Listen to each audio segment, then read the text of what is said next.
7 years ago, I was £27,000 in debt. Today, I've saved over £50,000. But here's the surprising part. I've actually become more frugal. I drive an older car, I compare grocery prices, and I've stopped caring about looking successful. People probably think I'm cheap. The truth is, this mindset bought me something way more valuable than more stuff. It bought me freedom. Most people get frugality completely wrong. In this video, I'll show you why it isn't about deprivation, it's about buying your freedom. But to understand why I believe that, you need to understand where it all started. I know what financial stress feels like. Most people think I'm frugal because I like saving money. That's not the reason. I'm frugal because I know what financial stress feels like. 7 years ago, I was the complete opposite. I spent years trying to keep up, shopping, eating at fancy restaurants, going on expensive holidays, trying to look successful. Meanwhile, behind the scenes, I was drowning financially. At one point, I was £27,000 in debt. Then my car broke down. The repair cost £800 and I had no savings, so I had to borrow money from a friend just to fix it. And honestly, I felt so much anxiety and shame. I remember sitting in my car afterwards thinking, how did I get here? That £800 repair didn't just empty my bank account, it broke my spirit because I realised that as long as I kept trying to look rich, I'd always feel poor. The truth is, financial stress doesn't stay in your bank account, it follows you everywhere. You avoid opening your banking app. Unexpected expenses turn into stress. Even buying small things makes you feel guilty.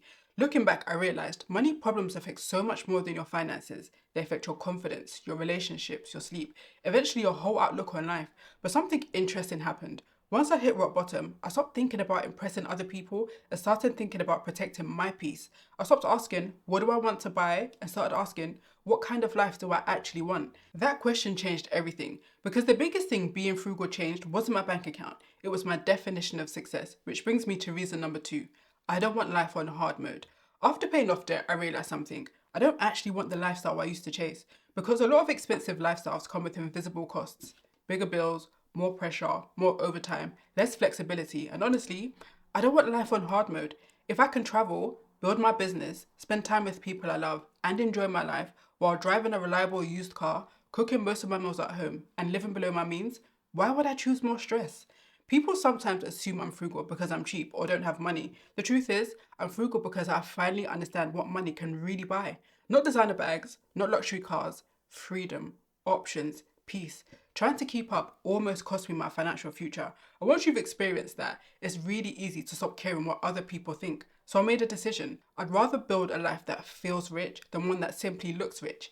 Now I make financial decisions based on my values, not other people's expectations. That mindset shift literally freed me from constantly trying to keep up. And strangely enough, I've never felt wealthier because eventually I realized I wasn't chasing more money, I was chasing peace. Moving on to reason number 3, I stopped chasing status. Status is visible, wealth is invisible. Real wealth is what you don't see. For years, I genuinely thought wealth looked like luxury holidays, designer items, and always having something new. Now I think wealth looks very different. It's sleeping well at night. It's an emergency fund that protects you, an investment portfolio quietly growing every month, and knowing you can walk away from situations that don't serve you.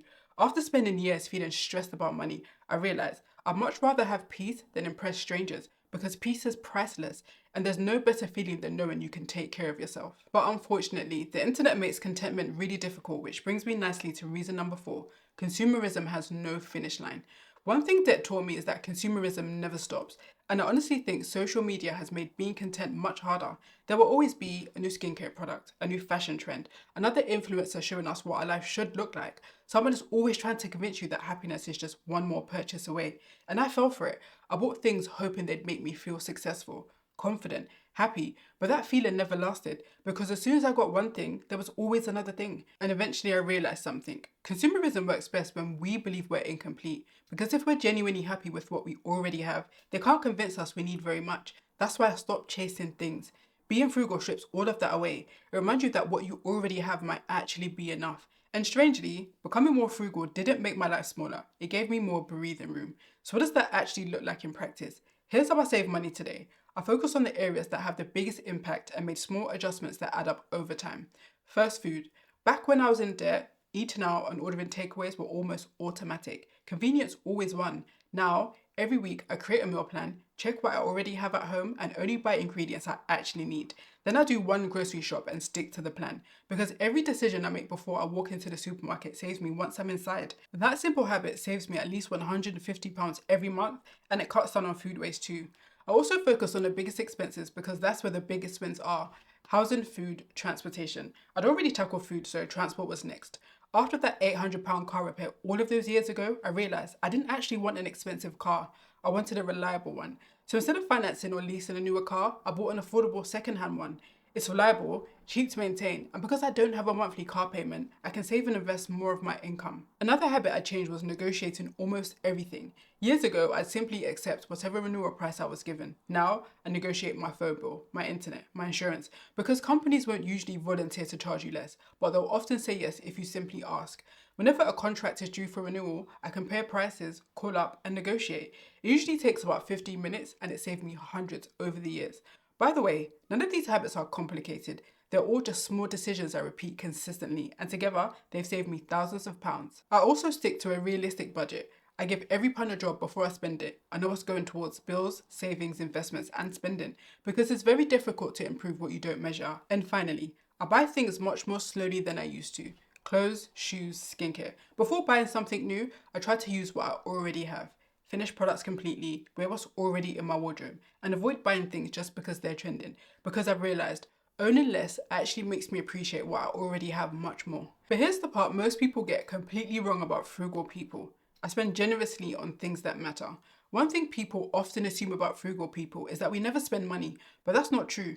There are things I'll happily pay for, such as travel, theatre and ballet, books, courses, learning new skills, experiences with people I care about. These things aren't cheap, especially travel, but to me, they're worth every penny because they continue adding value to my life long after I've spent the money.